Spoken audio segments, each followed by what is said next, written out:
Alexandra Levine live podcast, and it is being streamed on the America's Pulse Network. Today we are featuring an encore presentation of a previous episode while Alexandra is traveling and attending candidate events. Please click the subscribe button to be notified of upcoming episodes. If you enjoy the show, please share Alexandra Levine live with others. Alexandra looks forward to being back with you live for the next episode. Tonight's Alexandra Levine live podcast starts now.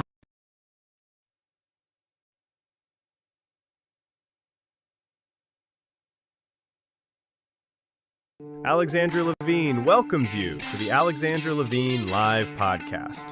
Today, we've got a packed show, from breaking news to informative topics that will keep you well informed.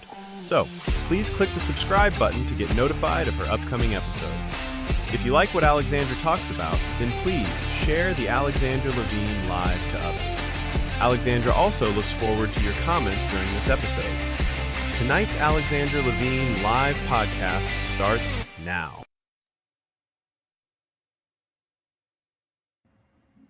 Well, hello, everyone. Hello, this is Alexandra Levine live with the America's Pulse Network. We are all in tonight with me, Alexandra Levine. As you know, underway voting started all day in Virginia today about the amendments. As you know, Barack Hussein Obama came to the state of Virginia with Governor Wes Moore of Maryland to push this redistricting amendment. I beg the people of Virginia to vote no. Vote no for redistricting. If you vote yes, what it will do is it will Democrats, Republicans will have no power in the state of Virginia. So if you are Virginian listening to me tonight and you are at the voting booth, please vote no for the redistricting.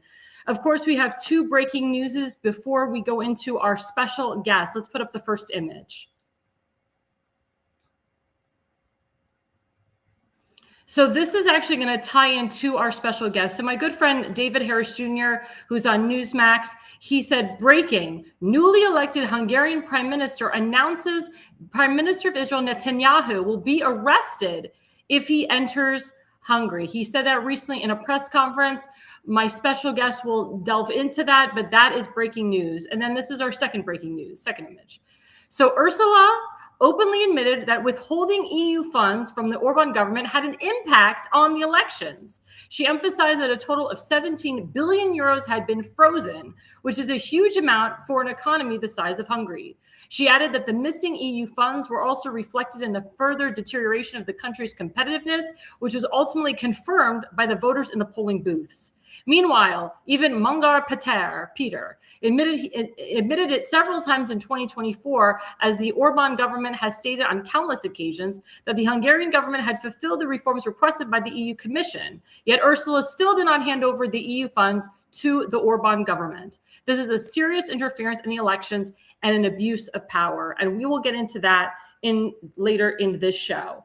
But we have a special guest and another exclusive international interview with my good friend, Tamir Wertzberger, who is the author of The Gatekeeper of Europe. We are so happy to have him on my program today. Thank you so much for coming on, Tamir. Hi, Alexandra. Thank you for inviting me. So, Tamir, tell the audience a little bit about yourself. So I was born and raised in Israel, in a small village in North Israel. I moved to Hungary almost 9 years ago. I'm working as the Foreign Affairs Director of Action and Protection League, which is a European organization that's combating anti-Semitism. I'm holding many years of experience in politics, European politics, mainly according my work for the International Department of Likud Party since 2015, and the book, of course, I just published my book, The Gatekeeper of Europe, about exactly this topic, about Hungary. So you were born in Israel. What year did you come to Budapest, and do you have dual citizenship? So first of all, yes, I have dual citizenship, or as I like to say, I had the privilege in my lifetime to vote both for Benjamin Netanyahu and Viktor Orban. Well, I'm coming from a Hungarian family. My grandparents, all of them were Holocaust survivors from Hungary, and what we call the territories that were taken from Hungary after the First World War, mainly Transylvania. My mom was born there. Hungarian was her mother tongue, her native language. Um, so Hungary always was around my childhood, my family. Either the language that my parents used to speak with my grandparents, the food that my grandmother used to cook was very traditional Hungarian food, and Hungary always had a special room in my heart. It was a long process. I came to Budapest for the first time in 2012 by a seminar of the Jewish Agency. I fell in love with the place, and back then anti-Semitism was really bad. So in some way, I even felt some sense of mission to come here and to strengthen the Jewish community and to fight anti-Semitism. And actually, this is what I'm doing today for my living. So elaborate more on the Action and Protection League. And are you the only country that has something like this?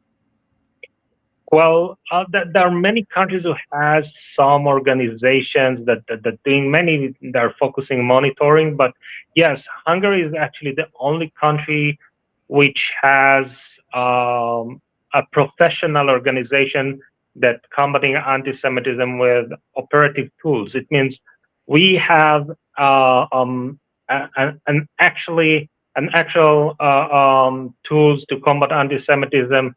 Um, it's education programs, and it's a very progress monitoring system that we developed, which allows us not only to monitor anti-Semitism with the traditional sources, which are mainly the open sources, the police reports or what the authorities has, but we developed a system that allows us to find hate speech and anti-Semitism in social media as well. So this is something very, very unique. And yes, I'm a foreign affairs director. I'm leading the office in Brussels, and I'm working in the European Parliament and the European institutions. So I think what's really special about this organization and Hungary is that this organization got a very big support from the Hungarian government from the first moment. Well, I can tell you when I was in Hungary, they did not have any pro-Hamas protests, any free Palestine stuff going on. And when I spoke to Martanya Grozdi, he said they don't allow it in the country. They don't allow any hate speech or any anti-Semitism. And me as a Jew, and you're Jewish too, I feel very safe being in your country. Do you feel the same? I'm absolutely feel the same. I will tell you more than that, Alexandra. I remember Hungary in 2012 and even before. Um, Hungary was in a very bad position regarding anti-Semitism. In every international index and report, Hungary was appeared as the most concerning case regarding the rising of anti-Semitism. So to remember about the situation here 1.5 decade ago, and to see what we have now, how Hungary become the safest place for Jews in Europe. Um, we, the main reason is Viktor Orban and the Hungarian government that took it as a national task to fight anti-Semitism and to make the Jewish life much safer. People usually talking about the obvious things, like you mentioned the pro-Hamas demonstrations that they didn't let them do it here, or the veto in the European Parliament, or not the European Parliament, but the European Council, the Council of the European Union, where Hungary veto any anti-Israeli resolution. It's much more than that. You see how Viktor Orban sees that the Jewish heritage and the Jewish culture as unseparated part of the Hungarian collective and the Hungarian story. And for many years, the Hungarian government invested fortune in renovation and reconstruction and of Jewish synagogues and institutions and cemeteries. I have ancestors in the Jewish cemetery in one of the villages in North Hungary. And I remember when I came there for the first time, it was like a jungle. You barely could find the gravestones. But now when you will go there, it's clean. It's very friendly, and you can see that the authorities invested in this place in order to respect not only the Jews who are living today in Hungary, but also those who lived here for centuries and contributed for this country. That's beautiful to hear. So, Tamir, how did you get involved with the politics in Hungary, or what made you interested in the politics in Hungary? Well, I always was interested in politics in general, mainly in Israel when I lived in Israel. But I got involved with international activity in 2015 when I joined the international team of the Likud party back then, together with the one who was the foreign affairs director of the Likud party and now is the Israeli ambassador to Singapore, and my dear friend Eli Wertzberger.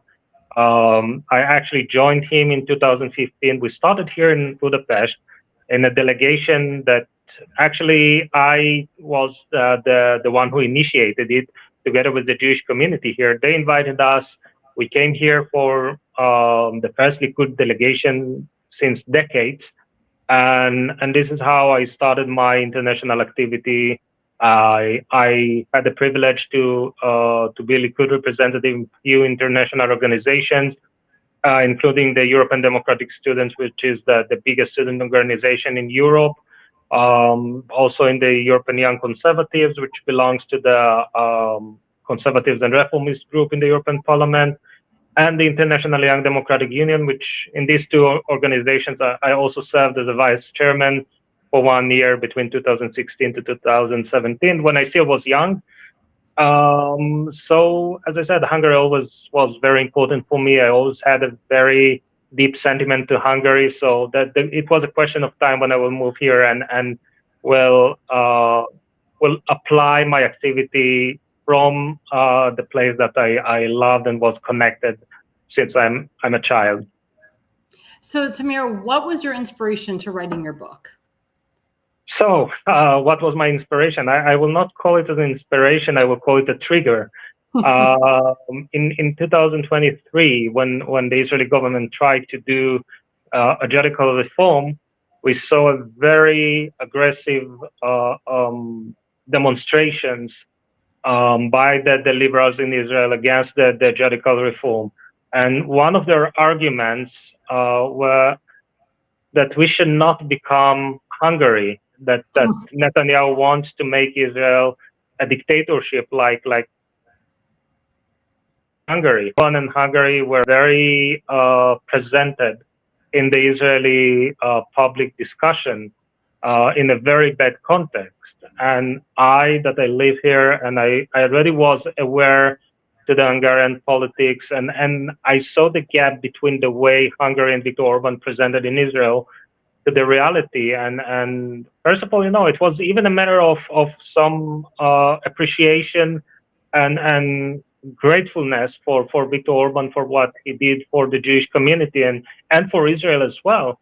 And I felt the obligation to write down all what I know about Hungary and to make my own research in order to bring the Israeli public, and not only to the Israeli public, but to everybody around the world, to give them some different perspective about Hungary and some different angle from what they used to hear from the liberal media. I think that's fabulous. I really do. And as you know, you just went through an election cycle. Everybody thought, especially in America, that Viktor Orban would win re-election, including myself, my network. We heavily endorsed him. As you know, President Trump heavily endorsed him. J.D. Vance came to Hungary April 7th and 8th, just a few days before the election, April 12th. But for some reason, either the people had a different agenda or somebody had a different agenda there, because Orban was the prime minister for 16 years. So from your perspective, how do you feel about the elections? Are you hopeful for this new prime minister? Are you nervous about this new prime minister? First of all, I have to admit that I was sure that Orban will win after all as well. This was my assumption as well, and I will tell you also why I thought that Viktor Orban will win, because from my perspective, and I've been here for in many conferences and events by Fidesz. Fidesz is Orban's party, including the CPAC conference, which took place just a month ago, including JD Vance's visit here a week before the elections. I was there as well, and including the demonstration, the big pro-peace demonstration by Fidesz and March 15. I was there, and even more than that, and my impression was that Fidesz is still very, very strong, mainly in the countryside. Budapest always was liberal. It's not a surprise that Fidesz lost Budapest, but in the countryside, Fidesz always was very strong. That the reason why Orban lost after all. By the way, I say that he lost the elections, but what I call Orban doctrine absolutely won. But we can talk about it later. But the reason why he lost after all combined by two main elements. First of all, a very large turnout. The turnout in these elections was 79%. It's a lot. It's really a lot, and this was the game changer. Second of all, there is a young generation, people who were born around the 90s, the middle 90s.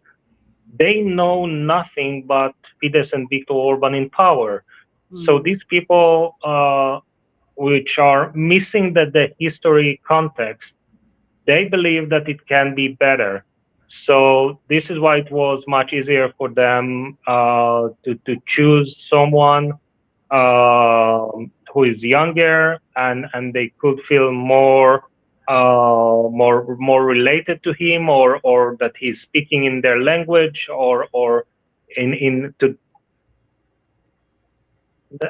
yes, that these two elements were the main elements that led to these results. And we also have to remember that differently than other elections in Hungary, this time we had pretty much only two parties that competed in this election system. We have Fidesz, of course, and we saw the TISA party, the opposition party, that managed to bring all the opposition supporters behind them. So if you're doing some analysis of the numbers, Fidesz still have 2.33 million voters in this election. It's a lot. It's really a lot. If you will have normal turnout next elections with this kind of number, Fidesz should win the elections. But yes, the Fidesz still have strong base. On the other side, we see that Peter Magyar and TISA, they got around 3.4 million, I think. But out of this 3.4, 2 million people are people that never voted for Fidesz. They just saw him as a tool to take down Orban, and this was the reason why. Unbelievable. Now, there's some reports coming out on social media and so forth. You know, 1 minute your prime minister-elect sounds like he's more conservative than Orban. He stated that he's going to even continue building the wall and make it very hard for illegals to come into your country.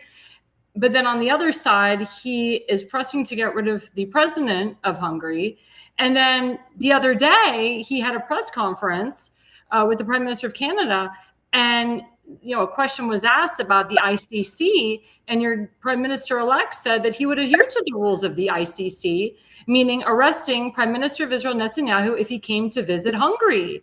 Now, why would he say that? There's so many Israelis that live in Hungary. There's a lot of Israelis that have dual citizenship that are snowbirds and own businesses in Hungary. What would compel the new prime minister to say that? Because as we know, Viktor Orban and Netanyahu had such a strong alliance. What does this do for the Israelis that like to come visit Hungary? Are they going to not visit Hungary because of what this prime minister-elect said? Well, I will tell you the truth. On that point, I'm trying not to get too excited by what he says. I always say that we should wait, because we must remember that we are only 1 week after the elections. The new administration has not come into effect yet, so they didn't get the power yet. So they can still talk. Why he did it? I will tell you the truth. In my opinion, during the election campaign, he tried to say nothing controversial, because his supporters came mainly from the left and some from the right that he managed to take from Fidesz. He tried to avoid any controversial statement before the elections. My feeling is, or my impression now, is that after he got elected, he's trying to satisfy everybody. So at the beginning, he invited Netanyahu, and yesterday, as you mentioned, he said that he wants to come back to the ICC, and it means that he will arrest Netanyahu. I didn't celebrate when he invited Netanyahu, and I'm not running to conclusions when he said yesterday that he will arrest Netanyahu if he will come, from one main reason. What he sees now not necessarily will be the same when he will get into the prime minister office, and will realize how deep the relations with Israel, and how much Hungary rely on Israeli technology and security, mainly regarding the fence, the wall that you talked about. I remember in 2015, when Hungary stopped the immigrants and built the wall. I remember that back then it was reported, it's published, you can see it everywhere, that Israel helped Hungary a lot with equipment, with experience, with technology. So I think when he will get into the office and will realize how much he rely on Israel, maybe he will speak differently. But this is why I say we should wait. We should wait, because we need to examine him according what he is doing, and not what he's saying now. I think what was scary to a lot of people is George Soros, backed him and said, thank God he's the new prime minister. Obama, Biden, they all praised him. It was mostly the socialists and the far left. And then, of course, the EU, Commissioner Ursula, she is like in love with him. She's thinking that he's going to work with her, and that he's going to sign off on the $90 billion that she wants to give to Ukraine to help fund Ukraine and give Ukraine more arms. Do you agree with that? Well, I have a deep problem with the European Union, or the way the European Union is operated now. And I think that it's related to the very core question of why we are talking about Hungary from the first place. What is so special about Hungary, and why Hungary becomes so important country that JD Vance is coming here, and Putin cares about what's going on here, and the European Union is so involved in what's going on here. So I think that this is the main question, and that the main issue that we must all understand regarding Hungary. How comes that a small country in Central Europe with 10 million people, which is absolutely not a powerful country, not militarily, not economically, how comes that this country becomes so important and getting so much attention? And the reason is because you have one main conflict today around the world. Let's say it in this way. I'm trying to be very careful with my words. I don't want to say a war, but we have a very big conflict globally between two main forces. One is the conservative patriotic forces, and the other one is the progressive liberals. Mm-hmm. And when we are looking on these two groups, we have in one side the sovereignty camp, and the other side we have the globalists. So when we're looking on the European Union, when we are doing zoom into the European Union, we see how the European Union for the last decade become kind of supranational platform with satellite countries as and central power from Brussels. And in some way, when you look at it deeply, it looks more and more not like the European Union, but more like the Soviet Union. This is exactly how they operated. There was Mm-hmm. the central power in Moscow and satellite countries.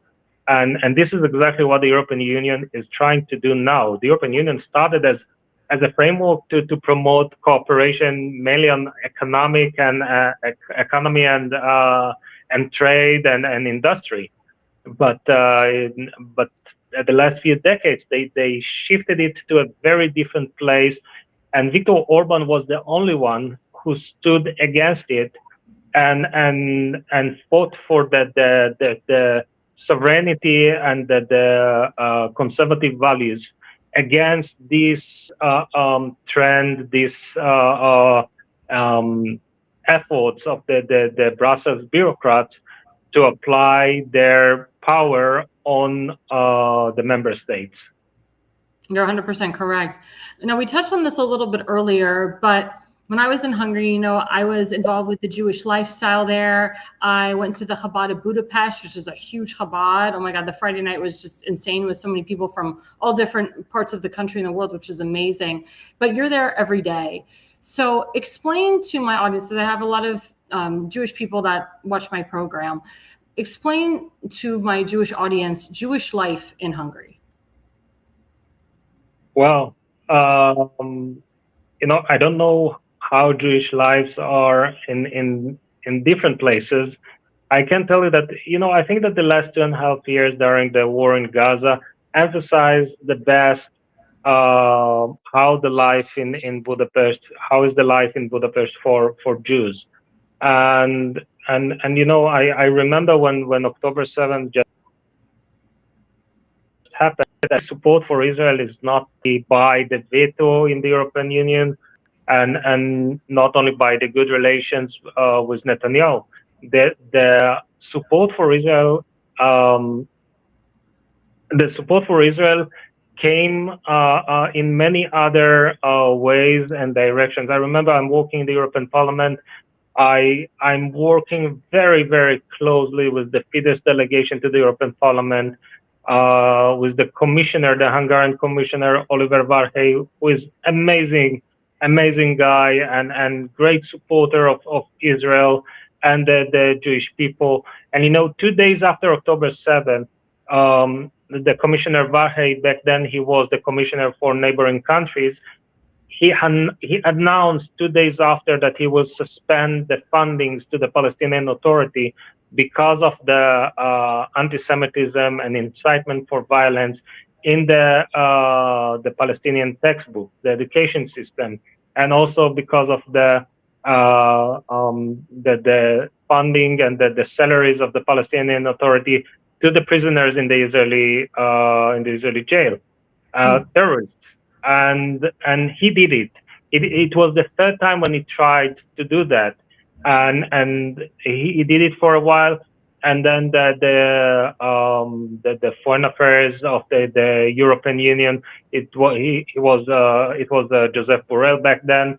He just flipped it and refreezed the fundings. And I saw it also with Fidesz delegation. So for me to live as a Jew in Hungary is a feeling of equal citizen who can live and practice his religion freely. I'm going to the synagogue every Friday evening, every Saturday morning.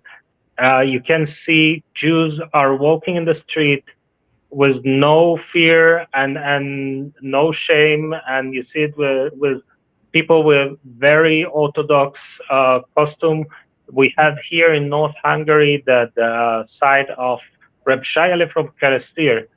He was a very big rabbi, very known and very important in the Hasidic world. By the way, just yesterday or 2 days ago, it was his Yoitzai. This is the day of his passing, and many Orthodox Jews are coming here. Thousands and tens of thousands of Orthodox Jews, Hasidic, are coming here every year, and you never hear a problem. You never hear about incitements or incidents. And this is Hungary. This is how to be a Jew in Hungary: is to live your life as you want, without any fear. I love it. It's a great motto. It's a phenomenal motto. We just have a couple more questions. So this is a big one. Do you believe Hungary is going to stay capitalist in your mind, even with the new leadership coming in? Or, God forbid, do you believe it's going to go back to socialism? Well, again, this is a question that we will have to examine at the moment that the government will come into effect and will start to work. They have all the mandatory to do whatever they want, pretty much. So we will judge them according what they will do. I want to believe that Peter Magyar, the new elected prime minister, he's after all a conservative who came from a conservative family, and he grew up in Fidesz under Orban supervision. So I don't think that his positions, his ideology is far away from Fidesz and Viktor Orban. But we will see. Again, this is something we can know only when the government will start to work. And why do you want people to read your book, and what knowledge can people gain from reading your book? So first of all, I will say a few words about my book. My book is actually, it's about Hungary, but I'm taking Hungary as a case study, because from the understanding that we have a worldwide phenomenon when the liberals, the progressive liberals, and the conservative patriots are fighting and clashing pretty much everywhere on the globe. From South America and Brazil, we see what is happening with Bolsonaro, and even in the United States, we saw what happened with Trump after he got lost the elections to Biden. And the persecution against him. We see it in France with Marine Le Pen as well. How the institutions persecuting the political opponents. We see it in Israel as well. We see it everywhere around the world. And Hungary is so special, and I think it's connected to what I talked before. Hungary is so special because in Hungary, Viktor Orban managed to build a conservative patriotic stronghold, and he managed to defeat the left, the progressive liberals, not only in the elections, not only in the polls, but mainly intellectually and institutionally. And this is what I'm writing about. This is what my book is about. It's about Orban's doctrine, what he did in Hungary, how he did it, on which historical and ideological background his policy based on, and how it's all narrowed to the conflict with the European Union on the European identity and on the European structure. So again, this is a case study. It's not only to learn about Hungary, but it's also to learn about your own countries and your own conflict, because some of the feedbacks that I'm getting from Israel is that many people who were reading the book, they felt that they are reading about their own political situation. And that was my main goal, that people will read it everywhere, will see that the connection between what happened in Hungary and what is happening in their countries, and they might take some ideas or some tools from what Viktor Orban did here, as the only country where he actually managed to do that, to defeat the left. And I will say something that I said that I will mention it earlier, that Viktor Orban lost the election, but Orban's doctrine won. And when you see the results, you see how the successor of Viktor Orban is someone who came from his party, from his let's go ideological greenhouse, and the left parties totally disappeared from the political spectrum of Hungary. So now in the Hungarian parliament, you have only three parties. All of them are pretty much right wing. So you have soft right, soft conservative, hard conservatives, and far right, which is Mi Hazánk. This is another story. This is a very controversial party, but very far right. So this is the Hungarian politics today. And, Viktor Orban started his political career 40 years ago in order to fight the communist regime, in order to clean up the Hungarian state, the Hungarian institution from any communist influence. And he managed to complete it 40 years later in the elections that he actually lost. Well, see, that makes me feel good, and that makes a lot of people feel good, and it makes me want to come to your country again. And I will definitely be there for CPAC Hungary because I missed it this last time. But I love your country, and I've spoken so well of your country. But the things that you're saying are very enlightening to me. And like I said, I pray and I hope with the new prime minister coming in that he will follow in Viktor Orban's footsteps, or he will continue Viktor Orban's legacy. That's what we all hope for. That's what we all pray for. Absolutely. Because, you can agree or disagree with things that the previous government did, which is okay. This is part of the political game. Political game and democracy must contain and to show tolerance to different opinions. But I think when you see Hungary today, and to those who knows what happened here before, especially before the transition to a democratic regime, but even the first 20 years, people who knows what happened back then, they know to appreciate what Viktor Orban did here for the last 16 years. Exactly. Well, thank you so much for being on our program. I love it. I love your book. And we have the link. We will be sending out the QR code to everybody for them to order your book. And I understand it's in Hebrew, Hungarian, and you're working on getting it translated in English. Is that correct? That's correct. Hopefully soon. That'd be great. Our exclusive interview with Tamir Wertzberger, author of The Gatekeeper of Europe. Thank you so much. And I just want to say Yom HaZikaron, and then we celebrate Yom HaAtzmaut in a couple of days, which is Israel's Independence Day. Yes, today. Yeah, it's today. Well, yeah, it's today. You're right. Over there, where you are, it's today. Yeah, where I am, it's today. For you, you have more few hours.